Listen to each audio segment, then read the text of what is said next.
Hello, everyone, and welcome back. We are so happy to have you here with us today.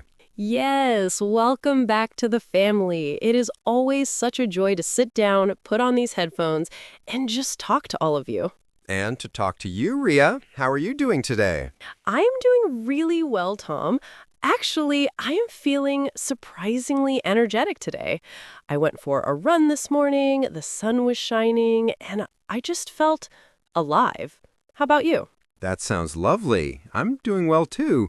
But to be honest, I had a bit of a funny moment this morning that actually inspired our topic for today. Oh, really? What happened? Did you spill coffee on your shirt again? No, not this time, although that does happen more often than I would like to admit.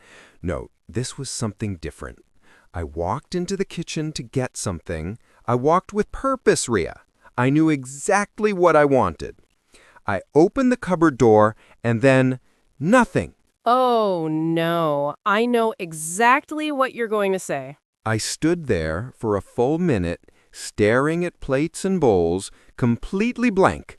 I had absolutely no idea why I was there.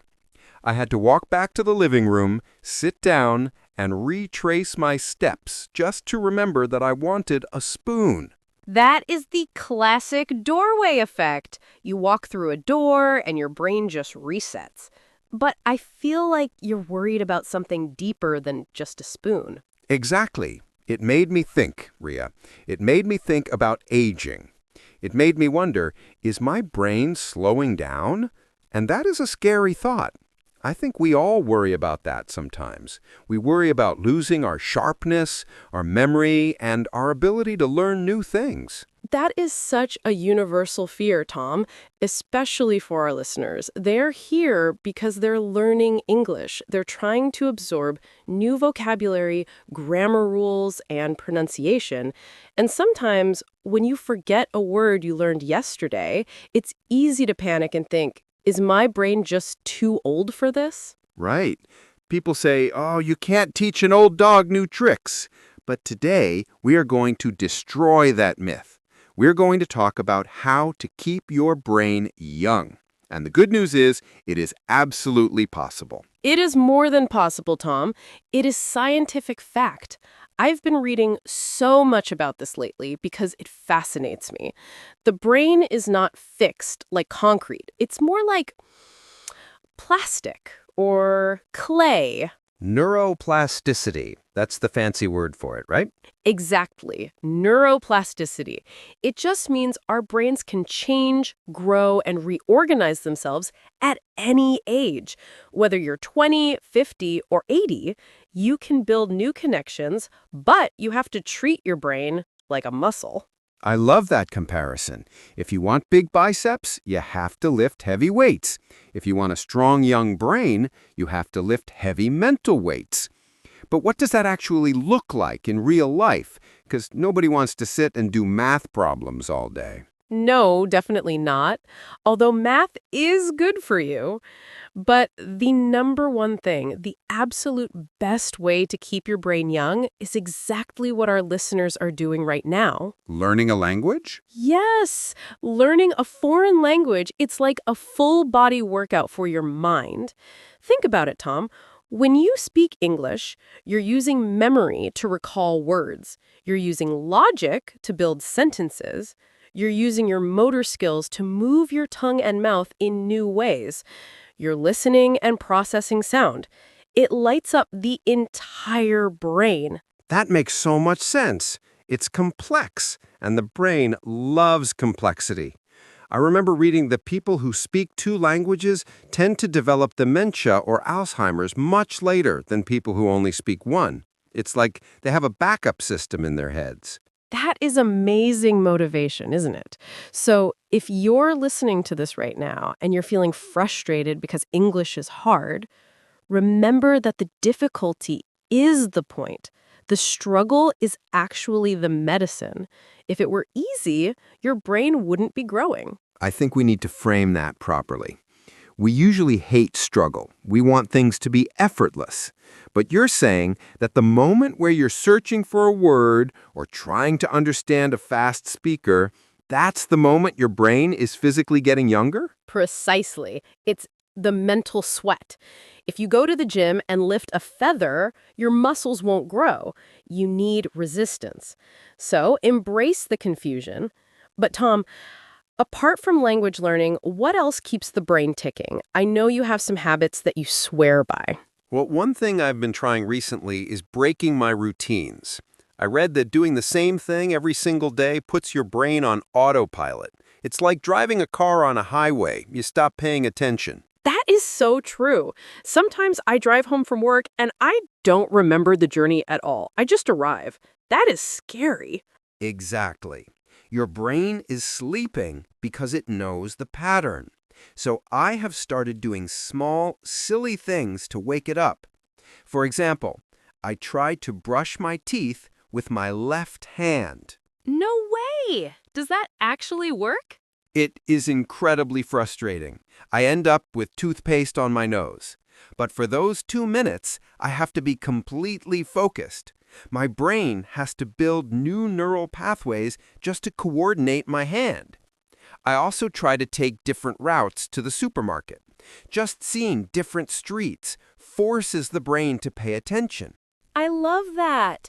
It is about novelty. The brain craves newness.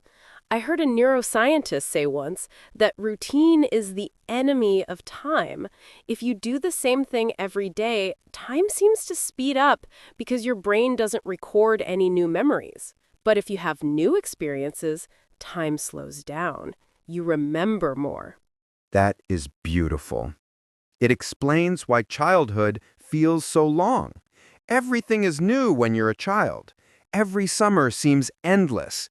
But when you're an adult, 5 years can fly by in a blink. So to keep our brains young, we need to be more like children. We need to be curious. Curiosity is huge.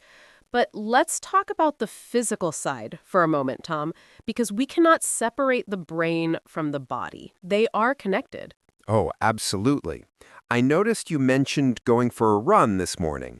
Do you feel a mental difference on the days you exercise versus the days you don't? The difference is night and day. If I don't move my body for a few days, I get brain fog. I feel sluggish. I can't find the right words. But after a run, or even just a long walk, my mind feels sharp. It's like wiping a dirty window clean. There's a biological reason for that, too. Exercise pumps blood and oxygen to the brain. It actually releases chemicals that help new brain cells grow. I'm not a runner like you, Ria. I prefer a gentle walk. But I notice that my best ideas always come to me when I'm walking. Me too. I never have good ideas sitting on the sofa. I have to be in motion. So, for our listeners, if you're studying English and you feel stuck or you feel sleepy, stand up. Walk around the room while you listen to this podcast, or go for a walk outside and talk to yourself in English. Talking to yourself in public might get you some strange looks, but hey, it's worth it for the brain health. Who cares what people think? You are building a super brain.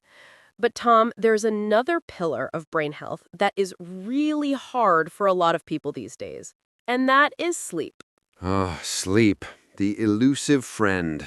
I struggle with this one. I'm a bit of a night owl. I stay up late reading or watching videos, and I know it's bad for me. It's tough, but sleep is when the magic happens. When you learn a new English word during the day, it's just sitting in your short-term memory. It's fragile. You might forget it in 5 minutes. But when you sleep, your brain takes that information and moves it into long-term storage. It's like the brain's filing clerk comes to work at night. So if you don't sleep, the filing clerk never shows up, and all those papers just get thrown in the trash. Basically, yes. If you pull an all-nighter to study, you're actually hurting your learning. You're better off studying for 30 minutes and getting 8 hours of sleep than studying for 4 hours and getting 4 hours of sleep. That is such important advice. We live in a culture that celebrates hustling and working constantly. We think sleep is for lazy people, but actually, sleep is for smart people. Sleep is for people who want to perform at a high level. And it's not just about memory, it's about emotional regulation, too. When I'm tired, I'm grumpy, I'm stressed, and stress is terrible for the brain. Let's talk about that. Stress. I think chronic stress is probably the fastest way to age your brain. We all have stress, bills, family, work, but holding on to that tension constantly, it releases cortisol, and cortisol actually shrinks parts of the brain. It's terrifying. It's toxic. So, keeping your brain young isn't just about doing puzzles or learning verbs, it's about learning to relax. It's about emotional health. What do you do to de stress, Tom? I try to disconnect. I turn off the phone. The constant scrolling on social media, I think that fragments our attention span. It makes us scatterbrained. So I try to just sit, maybe with a cup of tea, and just look out the window. It sounds boring, but doing nothing is actually really restorative. That is not boring at all. That is mindfulness, being present. I like to socialize. Connecting with people is huge for me. That's actually another major point researchers talk about, social connection. Loneliness is really damaging to the brain. We are social animals. We need to talk, to laugh, to argue, to share stories. And that brings us back to language. Language is the tool of connection. The reason we are learning English isn't just to pass a test, it is to connect with more people, to have conversations with people from different cultures. That social engagement keeps us vibrant. You know, Ria, I have met people in their 80s who are learning English, and they're some of the most youthful, energetic people I know. They have a sparkle in their eyes. I have seen that too. There is a certain light in people who are lifelong learners. They don't seem to age in the same way. Their skin might have wrinkles, but their spirit is young. That is the goal, isn't it? We can't stop the clock. We are all going to get older. Our hair will turn gray. Our knees might creak a little bit, but we can choose to keep our minds wide open. Absolutely. I want to ask you something, Tom. Do you think diet plays a big role? I mean, we talked about exercise and sleep, but what about food? I think it has to. The brain consumes about 20% of the body's energy. That is a lot for such a small organ. So the fuel matters. If you put bad fuel in a car, the engine knocks. I definitely feel slower when I eat a lot of sugar or processed food. The sugar crash is real. You get that burst of energy and then boom, you can't focus. I try to eat things like walnuts, blueberries, fish, brain food. I love blueberries. I can eat them by the handful. But again, we don't need to be perfect. I think the stress of trying to have a perfect diet is worse than eating a cookie now and then. Moderation in all things, even moderation. But Tom, let's go back to the idea of use it or lose it. This applies to everything, doesn't it? It really does. If you stop walking, your legs get weak. If you stop calculating, your math skills fade. And I think this is where many people make a mistake in retirement.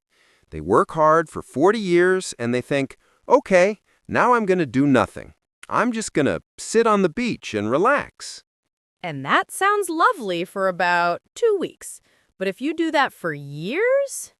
You decline very quickly. The people who stay sharpest in retirement are the ones who pick up new hobbies. They start painting, they learn to play the guitar, they volunteer, or they learn a language. They have a purpose. Purpose. That is such a powerful word. You need a reason to get out of bed in the morning, a reason for your brain to engage with the world. For our listeners, their purpose is mastering this language. Maybe it's for a job, maybe it's for travel, or maybe just for personal satisfaction. But that goal is what keeps the engine running. And we should tell them, Ria, that it is never too late. I hear people say, oh, I'm 40, I'm too old to become fluent. That is nonsense. Complete nonsense. Actually, adults have advantages that children don't have. We have discipline. We have abstract thinking. We know how to study. A child just absorbs, but an adult can strategize. So do not let your age be an excuse. Let it be your strength. I like that. Let your age be your strength. You have life experience to talk about. You have stories to tell in English. A 5-year-old doesn't have interesting stories yet. Exactly. I lost my toy. That is the only story they have. But you have lived. You have loved, lost, traveled, worked. You have so much to say. You just need the words to say it. So let's recap a little bit for everyone listening, just to solidify these ideas in our brains. How do we keep the brain young? Okay. Number 1, keep learning. Challenge yourself with new skills, especially languages. Embrace the difficulty. Number 2, break the routine. Do things differently. Take a new path. Brush your teeth with the other hand. Wake up your autopilot. Number 3, move your body. Exercise is fertilizer for the brain. Walk, dance, run, swim. Just don't sit still all day. Number 4, prioritize sleep. Let the filing clerk do the work at night. And manage your stress. Breathe. Laugh. And number 5, stay socially connected. Talk to people. Do not isolate yourself. And keep a sense of purpose. It sounds like a recipe for a happy life, not just a healthy brain. They are the same thing, aren't they? A healthy brain is a happy brain. I suppose you are right. You know, talking about this makes me want to go learn something new right now. I have always wanted to learn how to juggle. Juggling! That is actually incredible for the brain. Hand-eye coordination, focus, rhythm. You should do it. I demand a video of this, Tom. I promise I will try, but I cannot promise I won't break a lamp in my living room. Just use soft balls. Or socks. Roll up some socks and juggle them. That is a safe idea. I will start with socks. But Ria, before we wrap up, I want to address the emotion of this journey. Because I think sometimes people feel ashamed when they forget things. They feel like they are failing. I'm glad you brought that up. Shame is a blocker. If you are ashamed of your English, you won't speak. If you're ashamed of your memory, you will hide. We need to be kinder to ourselves. Yes, kindness is key. Your brain is doing its best. It has served you for your whole life. It holds all your precious memories. Treat it with respect. Feed it well, rest it well, and challenge it gently. And laugh at the mistakes. When you say the wrong word in English, laugh. When you walk into the kitchen and forget why, laugh. Laughter releases tension. It keeps you light. I laughed at myself this morning in the kitchen. Once I remembered the spoon, I just chuckled. I thought, Tom, you are a character. And the day moved on. That is the spirit. Listeners, we really hope this conversation has inspired you, not just to learn English, but to look at your life and see where you can inject a little more novelty, a little more movement, and a little more joy. You are building a better brain with every minute you listen to this podcast. You are doing the work right now. Be proud of that. We are certainly proud of you. Thank you for letting us be a part of your routine. Hopefully not a boring routine, but a healthy one. And remember, stay curious, stay active, and keep using your voice. We will be back soon with another interesting topic to get those neurons firing. Until then, take care of your amazing brains. Goodbye, everyone. Bye!